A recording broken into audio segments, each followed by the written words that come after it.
Buenas noches, bienvenidos a un nuevo episodio de La Otra Cara. Como ustedes saben, este programa se transmite de lunes a viernes a través del canal de YouTube de Contrapoder 3.0. En el país la cosa política no se mueve, sino que convulsiona, y hoy tenemos a un gran invitado, Luis David Caro, politólogo, que bueno, con él vamos a compartir todo lo relacionado a lo que está sucediendo en Colombia. Luis David, bienvenido. Isa, muchísimas gracias por la invitación y siempre es un placer hablar con tu audiencia y con todos los que te siguen. Bueno, vamos a hablar acerca de los planes de gobierno. Los planes de gobierno de Gustavo Petro y de Rodolfo Hernández, quienes hoy son los dos candidatos que se disputarán esa presidencia de Colombia. Y bueno, hemos visto que se han tergiversado muchas cosas, que se han hablado muchas cosas, pero poco se habla de los planes de gobierno. Cuéntanos qué te parece el plan de gobierno de Gustavo Petro y de Rodolfo Hernández.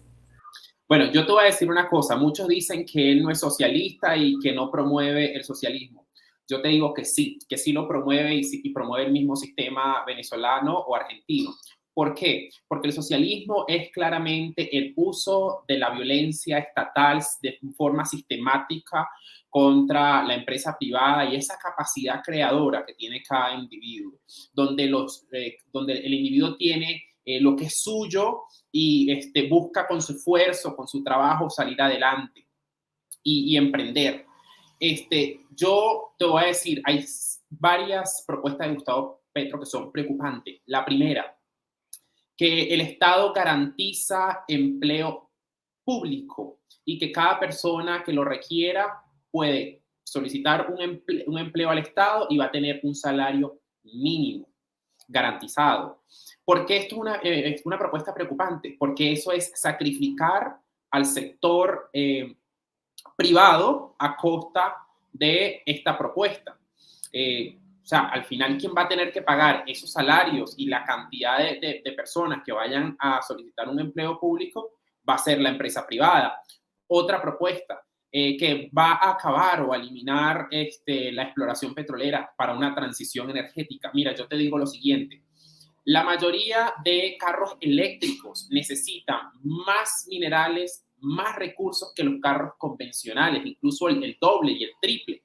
Necesitan más litio, necesitan más carbón, entonces tiene que hacerse realmente a la par, es decir, van a tener que producir mucho más la industria y explotar mucho más la industria para lograr esa transición. Si tú vienes y eliminas la industria petrolera, la industria del carbón, etcétera, no se va a lograr esa transición. Entonces, la emisión monetaria, todo el mundo sabe que eso genera inflación y si empiezan a imprimir dinero, bueno, a pasar hambre todos. ¿Qué me gusta mucho de Rodolfo? Rodolfo es un empresario, sabe lo que es crear y sabe lo que es producir, a diferencia de Gustavo Petro, que nunca en su vida ni ha creado una empresa, nunca ha trabajado en el sector privado y nunca ha generado empleo. Entonces, Rodolfo Hernández sabe lo que es sacrificar y lo que es crear y emprender. Entonces, Rodolfo siempre está pensando como un empresario y no piensa como un político. Yo creo que Colombia le hace falta eso, le falta mucho más trabajo y menos política. Entonces, me gusta muchísimo eso de Rodolfo Hernández. Evidentemente, hay muchísimas propuestas que no comparto con Rodolfo Hernández porque también tiene una línea un poco hacia la izquierda, un poco más de intervención del Estado, pero también tiene su mentalidad de reducir la burocracia, de reducir el gasto público, de eliminar lo que sobra. Y tiene esa humildad de no querer ni siquiera de ganar si gana la presidencia, no quiere un evento de esos enormes donde vienen todos los jefes de Estado a felicitarlos y a su toma de posesión. No, él quiere una posesión más simple, más austera, sin siquiera ninguna invitación de los jefes de Estado. Eso lo dijo en una entrevista a Jaime Bailey. Entonces tiene una concepción clara de que el Estado, hay que reducir el funcionamiento del Estado y gastar muchísimo menos. Entonces eso es lo que me encanta de Rodolfo Hernández frente a un Gustavo Petro que nunca ha producido. Tú has tocado un tema muy importante, y es que Gustavo Petro, en todo este tema de la transición energética y bueno, todo este tipo de propuestas que en realidad son inviables y que ponen en riesgo el futuro energético del país. Ha dicho literalmente, según Juan Manuel Galán, que él solucionaría el tema del petróleo, que Colombia dejara de explorar y que literalmente se conectara de un tubo a Venezuela. ¿Tú crees que Venezuela hoy está en la capacidad de abastecer a Colombia en cuanto a todo este tema del petróleo? Ahora, muy importante lo que tú dices acerca de esa propuesta de Gustavo Petro. Quizás a muchos se les ha pasado ese tema de que el Estado sea quien provea de empleo, porque entonces estaríamos hablando de dónde va a salir el dinero para esos empleos, para pagar esos sueldos. Estaríamos hablando de un Estado más grande. Pero dime tú qué piensas con respecto a todo este tema de esa propuesta loca de conectar un tubo a Venezuela y que nos abastezcan. Bueno, Gustavo Petro saca propuestas como un mago del sombrerito, y todo lo que se le va ocurriendo lo va diciendo sin tener ni siquiera un estudio financiero o económico de sus propuestas. Entonces, cuando tú empiezas a ver todas las propuestas que va sacando, ya superan más de los 130 mil billones de pesos. O sea, una cifra absurda que ni siquiera tendrá sustento económico, y eso es realmente muy populista, prometer lo que no vas a poder cumplir porque no existe el dinero. Y que además, por supuesto, o sea, eso es sacrificar a la empresa privada, y que la empresa privada es la que al final le toca pagar todas estas propuestas locas que se le van saliendo de la cabeza como si fuese un Santa Claus. Con respecto a tu pregunta, mira, ese era un sueño de Hugo Chávez, o sea, tener un gasoducto o un oleoducto. Incluso Chávez hablaba de tener un oleoducto y gasoducto desde la Patagonia hasta Venezuela, y que Venezuela repartiera la riqueza nacional a todos los países de América Latina por ese sueño igualitarista de la igualdad, del socialismo, y que como Venezuela tenía muchos recursos, tenía que también ayudar a los otros países en vías de desarrollo. Entonces, era un sueño más de Chávez, y que parece ser que Gustavo Petro le está copiando esa idea. Mira, la industria petrolera actualmente en Venezuela no produce lo que producía hace unos años. O sea, mientras países como Arabia Saudita producen más de 10 millones de barriles de petróleo, y Emiratos Árabes, incluso Estados Unidos, producen millones de barriles de petróleo, la industria petrolera en Venezuela está tan arruinada que incluso importa petróleo para mezclarlo con el petróleo pesado, porque la industria petrolera las reservas petroleras de Venezuela son de petróleo pesado y no liviano. Entonces importa petróleo liviano, lo mezcla y así poder producir. Además que muchísimo de ese petróleo que produce Venezuela, parte se va a Cuba, porque tiene un convenio con Cuba, que sostiene a Cuba. Otra parte para pagarle la deuda multimillonaria que tenemos con China, o que se tiene con Rusia.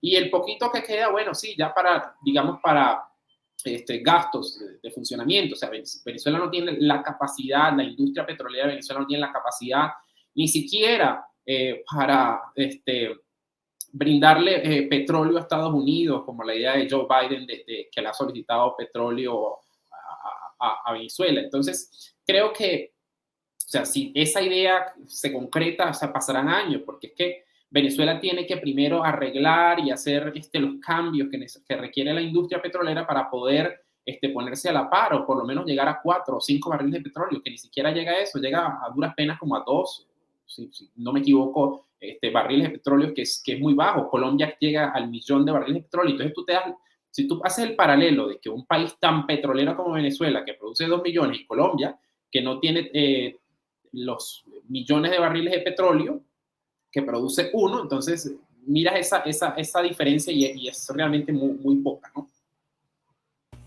Bueno, por otro lado, nosotros en el país estamos viendo lo que se ha denominado los petrovideos, que es una serie de videos que llegaron a la revista Semana, y que vienen siendo publicados durante todos estos días, y que ha generado gran revuelo porque por un lado se evidencia la estrategia de estos personajes en contra de otros líderes políticos, pero también incluso en contra de ellos mismos.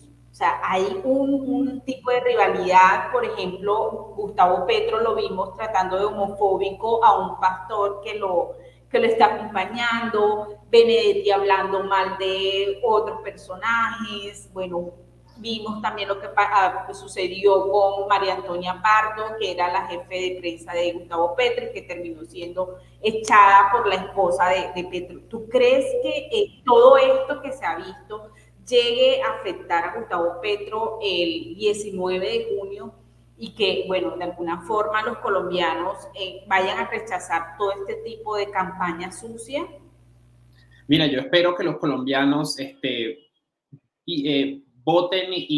voten a conciencia, porque estos videos lo que demuestran es realmente la naturaleza de lo que realmente son. O sea, ellos están demostrando sus verdaderas intenciones y lo que representan. Y lo que para mí representan esos videos es que actúan realmente como unos pandilleros, como unos criminales. Entonces, ellos mismos lo dicen. Ellos ni siquiera tratan a las demás personas como adversarios políticos o como personas que piensan diferente, sino que los tratan realmente como unos enemigos. Y entonces, como los tratan como un enemigo, piensan que hay que eliminarlos o sacarlos del juego como sea. Entonces, esa ambición de querer llegar al poder, también hay que ser razonables. O sea, si tú tienes esa ambición de querer conquistar el poder como sea, entonces tú también a la hora de que llegues al poder, también vas a querer mantenerte y retener el poder como sea. Y eso lo terminas haciendo incluso destruyendo la reputación de las personas, así sea mentira, así utilicen mentiras, destruyendo la moral, la dignidad del ser humano. Y eso es lo que fueron haciendo con cada uno de los candidatos. Lo hicieron con Sergio Fajardo, lo hicieron con Federico Gutiérrez, lo hicieron con cada uno de los candidatos que se presentaron en la primera vuelta.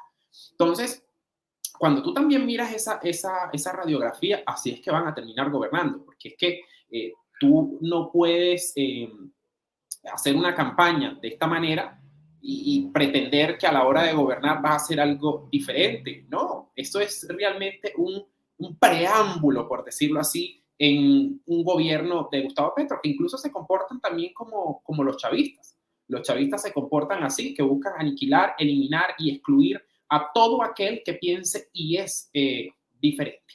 Entonces, yo llamaría digamos, a los colombianos a tomar conciencia y a entender lo que se está enfrentando. Si ustedes quieren un país en donde tengan constantemente un Estado que utilice la intimidación, la eliminación del otro, la destrucción moral del individuo y de su dignidad, entonces terminarán votando por Gustavo Petro, porque eso es lo que representa, eso sería una política de Estado para ellos. Y al interior, preocupante para ellos mismos, porque se están comportando, como se comportan como una pandilla, entonces también mueven su ficha para eliminarse entre ellos y ver quién consigue más cuotas burocráticas o quién obtiene más poder en lo que sería un futuro gobierno. O sea, ellos se terminan eliminando entre sí, unos pelean entre otros, y se comportan incluso como las propias BACRIM o los propios guerrilleros y paramilitares, que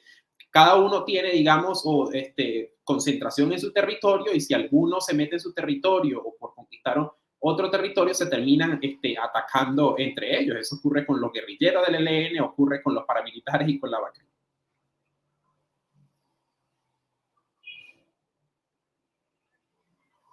¿Lista?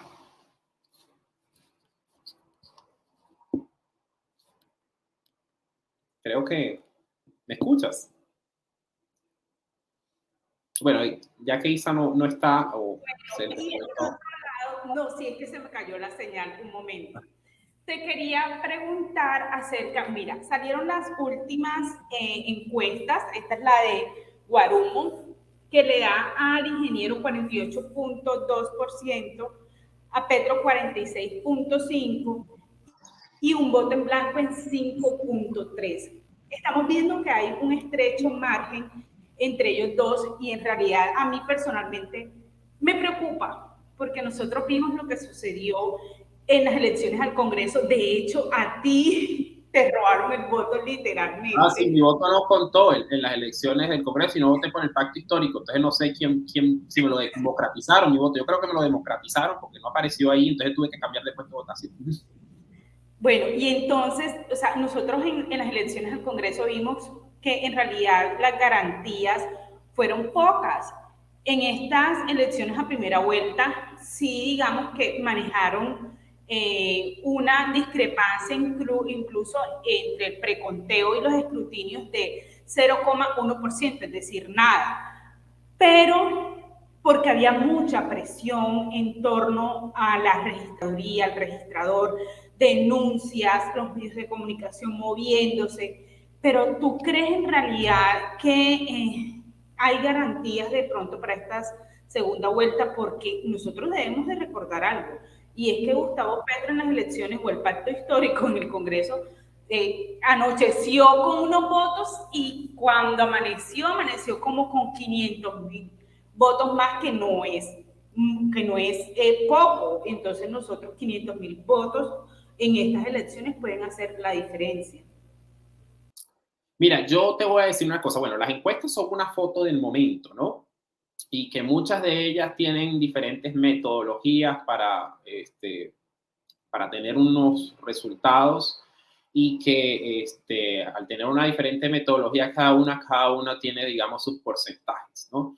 De las encuestas se puede sacar más o menos quién tiene mayor favorabilidad, mayor intención del voto, etc.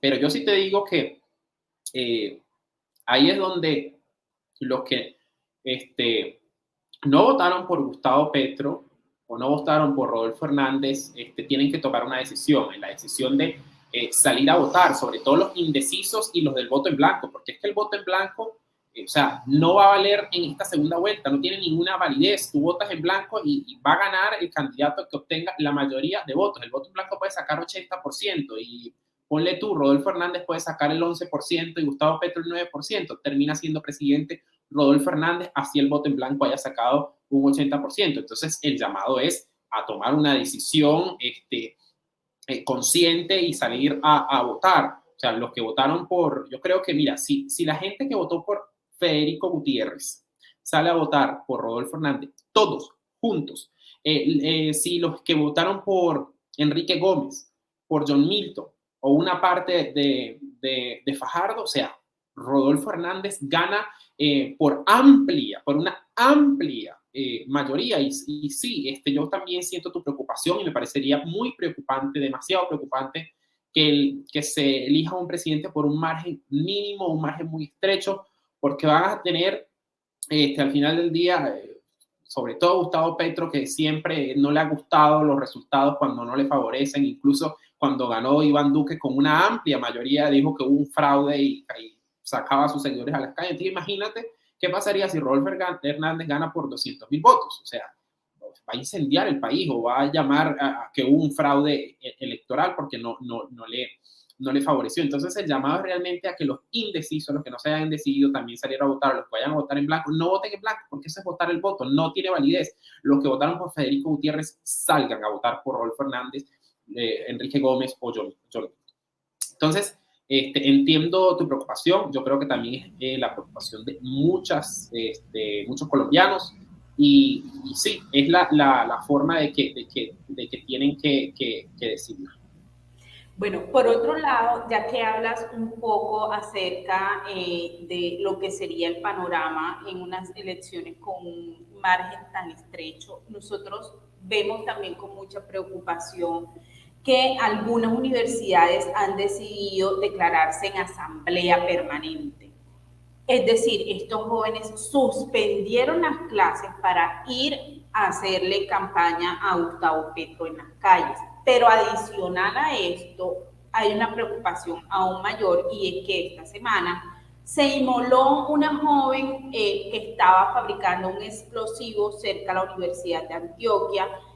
Bueno, a través de redes sociales, estudiantes han dicho que todos los días suspenden las clases en las horas de la tarde y se van a lo que ellos denominan el tropel. Es decir, tropel es salir a lanzar papas, bombas, alterar el orden público. Por otro lado, nosotros también hemos visto que algunos están hablando de concentrarse en algunas plazas públicas de aquí de Colombia. ¿Y tú crees que, bueno, Gustavo Petro en realidad es un personaje que genera odio, que siembra odio en los jóvenes? ¿Tú crees que nosotros podemos estar ante el riesgo de un nuevo o una nueva toma guerrillera, como lo denominó María Fernanda Cabal? Porque en realidad estos jóvenes, yo no sé qué tienen en la cabeza, pero parece que están dispuestos incluso a morir por esas causas o por lo que ellos denominan la revolución. Mira, el tema de la revolución resulta siendo eso. Incluso tú miras a un video de Piedad Córdoba, aunque ella vive como una burguesa, que dice que si tenemos que morir por la revolución y pasar hambre, pasamos hambre y con gusto. De eso se trata muchas veces los temas revolucionarios de corte socialista. Y es que lo que importa aquí es como, digamos, la causa. No importa la vida, no importa la propiedad, no importan los otros valores, la libertad. No, no, no, no. Aquí lo único que importa es la causa. Y si hay que morir por ello, inmolarse por ello, eso es lo que termina haciendo. Con respecto a estos jóvenes, mira, yo creo que los colombianos, nosotros no pagamos impuestos para brindar una educación que tiene muchos problemas, que hay que incluso revisar el sistema educativo y reformarlo, porque se le inyecta buen capital para que estos jóvenes, en vez de asistir a clases, estudiar y salir para adelante y buscar una forma de intelectual, de cómo surgir, terminen echando bombas o dañando bienes públicos y privados, que eso a quien termina afectando es al pobre. Eso no afecta a ningún rico. O sea, eso termina afectando al pobre, que es el que tiene que parar, salir a trabajar, llevar el pan a su casa. Entonces, si le dañan el transporte público, ¿a quién va a afectar? Al pobre. Si destruyen una empresa privada, sí, de alguna manera afectan al rico, pero el rico también tiene cierto capital para echar para adelante. Pero el pobre no, se queda sin trabajo. Si el rico tiene que cortar personal, lo va a terminar cortando porque tiene que hacer estas inversiones que estos vándalos terminan destruyendo propiedad privada o propiedad pública. O sea, tanto dinero que uno le mete a la propiedad pública para que estos vengan ahora a destruir los bienes públicos. No, eso debe recibir una sanción porque tienen que estar estudiando. Para eso es que uno paga impuestos, para que ellos vayan a estudiar y a asistir a clases, no para lanzar papabombas. Lamentable que Gustavo Petro utilice su discurso de odio y resentimiento para despertar pasiones y ocurran estas cosas, porque seguramente ella activó la papabomba y accidentalmente ocurrió esta tragedia, que es doloroso y que es lamentable. Uno defiende sus ideas con argumentos, no atacando al otro con violencia o con odio, no. Si tu idea realmente es válida, si tu proyecto político realmente es válido, entonces tú lo defiendes con argumentos y convences a la otra persona con ideas. O sea, si tu argumento político es con violencia, con bombas, con balas, entonces realmente tú lo que quieres es imponer con la fuerza eliminando al otro. Y eso no es así, esa es la naturaleza de un régimen violento. Y eso es lo que en última también promueven los regímenes socialistas y comunistas o fascistas. Bueno, mira, ya para ir cerrando un poco el programa, en realidad lo que tú dices es en realidad lamentable, pero yo creo que esa es una de las grandes críticas que yo personalmente le hago al gobierno de Iván Duque y a su ministra de Educación, porque o sea, nosotros hemos visto cualquier cantidad de adoctrinamiento, hemos visto paros en las universidades que interrumpen clases y no hay sanciones para estos jóvenes, sino que simplemente siguen impunemente. Por otro lado, ahora que tocas el tema del socialismo, ha generado polémica en el país un en vivo que realizó Gustavo Petro con unos artistas donde él afirmaba que, bueno, que el comunismo no existía, y ellos como en silencio total, que lo que se había dado en Cuba no era socialismo, que ya el socialismo en el mundo o el modelo en realidad que se había aplicado o ejecutado en algunos países, esos países prácticamente no existían. ¿Tú en realidad crees que esta es una forma de Gustavo Petro tergiversar la verdad o es una forma de justificar un modelo que en realidad hoy, al día de hoy, existe en Cuba, pero que él de pronto lo romantiza de alguna manera porque está de acuerdo con el modelo en realidad. ¿Tú qué piensas de eso? Ambas cosas. Uno, lo romantiza. Dos, lo banaliza. Tres, lo justifica. O sea, y es porque de alguna manera él defiende ese proyecto político. Y es que muchas veces los socialistas dicen, no, es que eso no fue socialismo, eso, lo que ocurrió allá no es socialista, él no es socialista, no, él no es comunista. Entonces se meten en esa película. ¿Por qué? Porque, bueno, ellos buscan otra vez repetir la receta. Entonces parece un círculo vicioso. No, ellos creen que el problema no es el sistema, sino el chef que prepara la receta. Entonces eso es lo que ellos realmente creen. No, el problema no es el chef, el problema es la receta, que no sirve y no funciona en ninguna de sus presentaciones, porque es que el socialismo y el comunismo no sirve y la historia de la humanidad lo ha demostrado. Ha demostrado que el socialismo y el comunismo han creado genocidios y han muerto más de 100 millones de personas debido a la hambruna. ¿Cuánta gente no murió en la China comunista de Mao? ¿Cuánta gente no murió en la Unión Soviética de Lenin y Stalin? ¿O en Vietnam? ¿En Cuba? ¿Cuánta gente no ha pasado hambre y ha salido en balsas para los Estados Unidos, un país capitalista, porque el socialismo no funciona en Cuba? En Venezuela, ¿cuántas personas han cruzado y tenido que cruzar fronteras caminando y han muerto de hambre y se han visto de forma raquítica? O en África, que muchos regímenes africanos han sido realmente socialistas. Y es que ellos toman el poder y ellos vienen y se ponen por encima del pueblo y ellos viven como una oligarca mientras el pueblo pasa hambre. Entonces, o sea, decir que el comunismo y el socialismo nunca han existido es mentira. Es mentira. Bueno, digamos que el comunismo como tal no ha existido porque el comunismo plantea la eliminación del Estado, pero la primera fase del comunismo, que es el socialismo, según Karl Marx, sí ha existido. Y que actualmente hay muchísimos países que han abandonado el socialismo, eso sí es cierto, pero tienen un intervencionismo estatal tan profundo que genera, digamos, estos desequilibrios en las sociedades.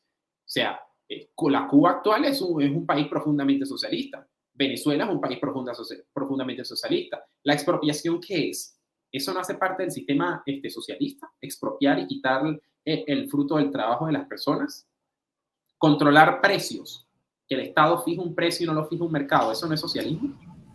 Que el Estado sea quien venda los alimentos, que también es una propuesta de Gustavo Petro y que en Venezuela fracasó. Fracasó, eso también es socialismo. O sea, que diga eso es engañar y mentir a la gente. Y eso es lo que hace Gustavo Petro constantemente. Es un mitómano que miente y engaña descaradamente a todo el mundo. Y es porque él también comparte de alguna manera. Él dijo una vez que el sistema, el modelo cubano es un modelo a seguir.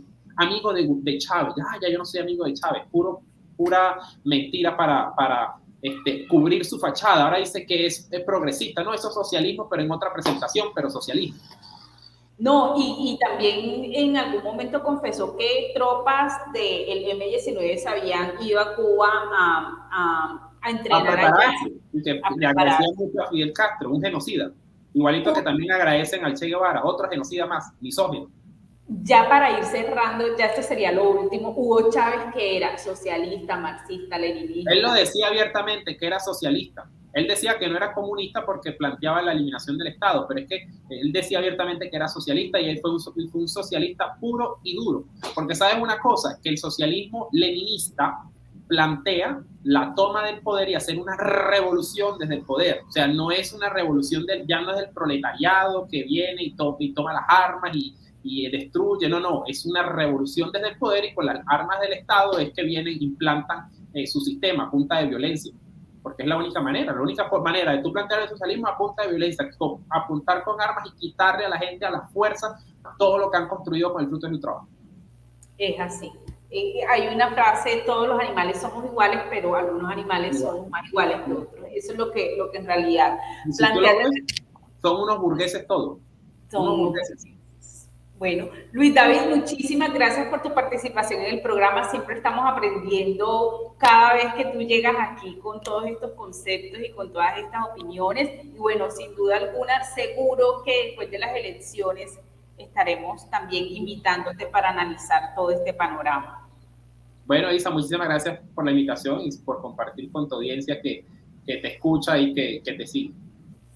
Bueno, esto ha sido todo por hoy. Cerramos un nuevo episodio de La Otra Cara. Seguro que esta semana va a estar muy agitada. Por favor, no olviden suscribirse y bueno, nos vemos en una nueva oportunidad.